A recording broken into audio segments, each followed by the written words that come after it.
Football Twitter will be absolutely fuming tonight. No longer can they say, hey, Trent Alexander-Arnold can't quite do that thing or that thing. No longer can they say, hey, I've got something that I can criticize. Maybe we're going to move on to another target now. Pretty nasty. Nasty stuff, those Twitter guys. Welcome back to Lawrence McKenna channel. It's good to have you guys. If you've not already hit subscribe, don't hit it just yet. Wait till the end of the video. If you don't want to hit subscribe now, probably rightly so. You've seen about 10 seconds of a video. I'm just saying. There are so many ideas surrounding Trent Alexander-Arnold. There are ideas surrounding England. There are ideas surrounding Liverpool. There are ideas surrounding what position he suits best, where Klopp's going to put him next, where Gareth should put him next, where Liverpool should move back to. Let's try and unpack some of those right now. Trent Alexander-Arnold has had two very convincing, if not obviously against Malta and North Macedonia, that's very different to, France or in Argentina or any of those things. But the fact that Gareth Southgate plays him in midfield, obviously because of the lack of someone like Jude Bellingham, but also alongside quality like Hendo and Declan Rice, means that there is a brilliant generation of midfielders available and possibly the very peak of what England has had available under Gareth Southgate.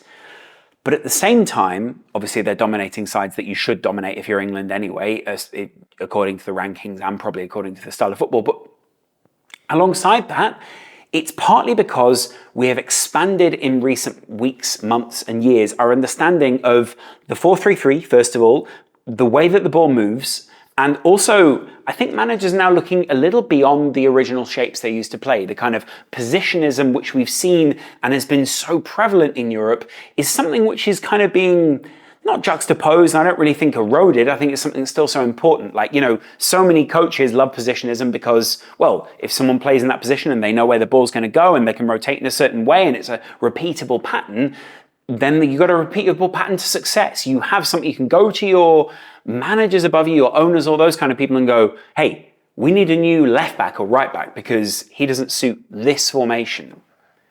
And sure, that's big business. You need something you can repeat. But let's give credit where it's due here. Like a couple of years ago on a live show, I literally said, I think Trent Alexander-Arnold could play in midfield. It wasn't such a revolutionary idea, by the way. Other people were having that conversation with me and other people were suggesting it as well, very, very publicly. But I was also shot down on that show. There were people who were saying, he's not capable, he doesn't have the awareness, as if he wasn't some sort of coachable individual. This was probably when the kid was like 21 at the time. Now, I get it. Maybe in the long run, or even in the short to medium term, we won't see Trent constantly in Liverpool's midfield. And on the team sheet, he'll possibly be fielded at right back, partially because it's dependent on the opponent, right? Like, you've just seen him against Malta, North Macedonia, and about 2 to 3 months of very good performances at the base, sliding in from that midfield. Nothing like what John Stones is doing. John Stones has been fantastic in his own right, but obviously this transition of defender into midfielder is something that seems trendy right now. In the same way as having a number 9 that is someone like Haaland might become a little bit more trendy. Having some wingers that are able to rotate and play on the inside may be a trend right now. Having some midfielders that can play as an 8 or a 6 may be a trend right now. Having some centre-backs that can play the ball was a trend not long ago. Having some centre-backs that can... I could go on and on and on. The point is more about Trent, right?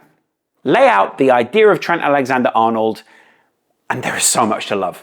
Young Scouser, hometown team, extremely talented, possibly one of the most talented of his generation to come through the Liverpool Academy, if not the most talented of that generation to finally make it to this level.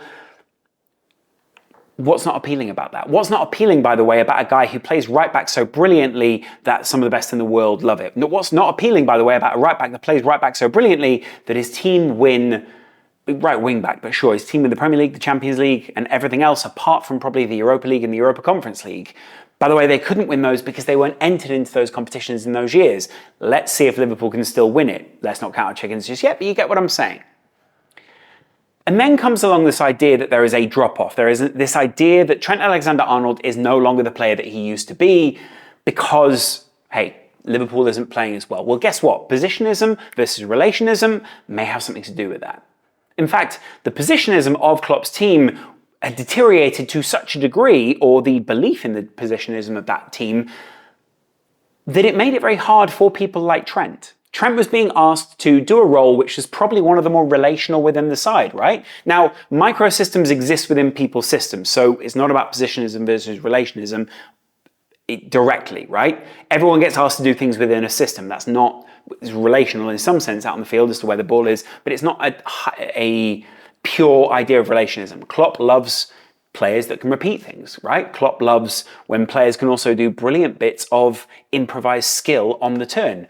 Like he said when he first came, play less here, more down here in the stomach or gut, as he means, right? And Trent is excellent at that, hence why they all love Trent Alexander-Arnold within that side, right? But on top of that, like, there's something you want to address within this. During the time when Liverpool have had their dip, and Trent has also had his dip and has had his head go down a little bit, which is, I think, a fair thing to observe. I don't think I'm being critical of him when I'm saying that. People have started to say stupid things, like, oh, he's dropped off, oh, he's had an early peak, he was never really with that player in the first place, it was all to do with the system. Is it like, this is a player who's been asked to change quite a lot about his role more recently. He has, I think, about 30 to 40% more passes than Henderson during a game from the right wing-back position. So he's been asked to pick out a lot of risky passes. That is in itself something that is a mental challenge within a game, right? Then he's being asked to move within midfield and pick off some more passes. A lot more of them quite short, a lot more of them about the recycling and the rotation of the ball. He's still learning that position. He has to get downfield, and more people have observed, hey, if he was to get downfield more, he would get more goals.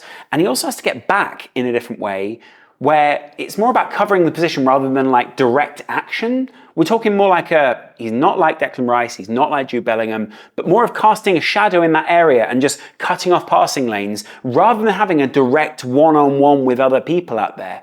Maybe that suits Trent's tackling style a little bit more. Maybe casting a shadow, dropping a leg out there and running away with it is what Trent needs to do.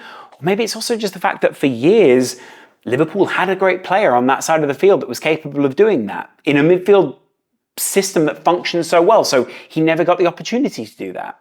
Now comes along a trend within football, which is to invert one of the fullbacks.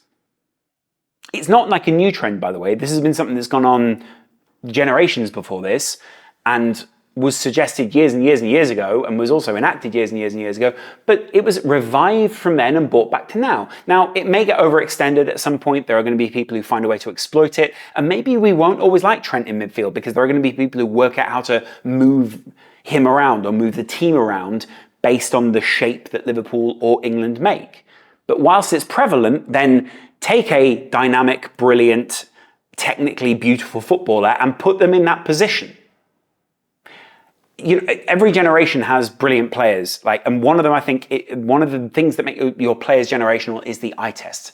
Trent passes that eye test. Trent consistently passes the, oh, look at that body language. Look at the way, the almost effortless way with which he passes the ball and observes the field. He's clearly always switched on when he is switched on and engaged.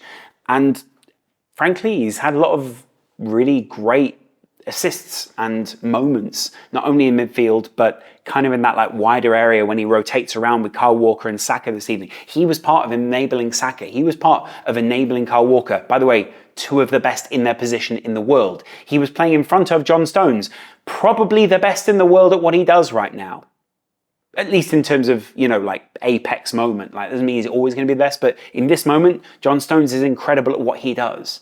Partially because of Pep Guardiola, partially because he's also hitting the apex of his career. He's 5 years ahead of Trent Alexander-Arnold in terms of age. That's not ahead, by the way, that's just time. That's the way that time works. But you get what I mean, John Stones is dropping in and doing this in midfield, getting a huge amount of credit with the experience he has. Trent is still 24. He's yet to hit his peak as a footballer. He's yet to, get to the years where, hey, you have all this knowledge and now it's just coming out naturally on the field. And he's also in a transitional period with his Liverpool side. Are you mad? On top of that, by the way, it doesn't mean that he always needs to play in midfield as an 8 or a 6. There are times where he could be that inverted fullback, Joshua Kimmich style. There are other people I'm sure have dropped in as fullbacks. There are other people I'm sure have dropped in as centre-backs through the years, right? But the point is not so much to just go, hey, you're defined by this position. It's to go, hey, you can define this position. And that's what I'm saying about Trent. We are obsessed in Europe, especially with this is the idea of how football is played. This is what we will do, and therefore the ball will get here. We can observe that, we can support that.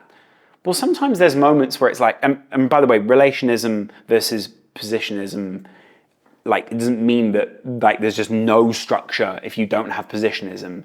But Trent is very good at operating in less, like, weirdly, like, he's not actually all that good at operating in less structure, but he's really good at operating in a place which is to pull the opposition all over the place. If you ask him to free radicalize in terms of his position in midfield, he's very good at that. He will like run all over the place. He will do what he needs to do if he has trust in the people around him, which he clearly has for England, and he clearly has more and more at Liverpool, right?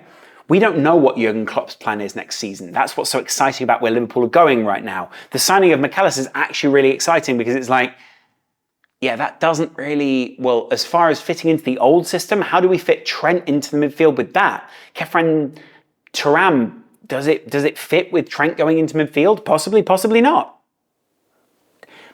But are we also behind in terms of trends? Are we, as football fans who constantly get presented as, hey, I'm going to analyze something and we're going to give it to you and then you're going to love it, but we've observed it. Don't forget that. You couldn't have observed it without us. Watch me do the analysis. Football fans for years have been saying they think that Trent is a brilliant football mind. Liverpool fans have been saying it. They think he is brilliant. They've watched Dalglish, they've watched Gerrard, they've watched generations of brilliant players. So trust them when they say there's something special about this guy. I'm not saying that therefore I've observed this and therefore I'm the only person who's sort of, capable of seeing this. I'm saying trust the guts of the good football watching fans that go every week and know their team. Trent is that guy. I'd be interested to know what you guys think, where Trent ends up in midfield, the criticisms of him, I get it, like the tracking back has been an issue. The times where his body language is an issue, is an issue.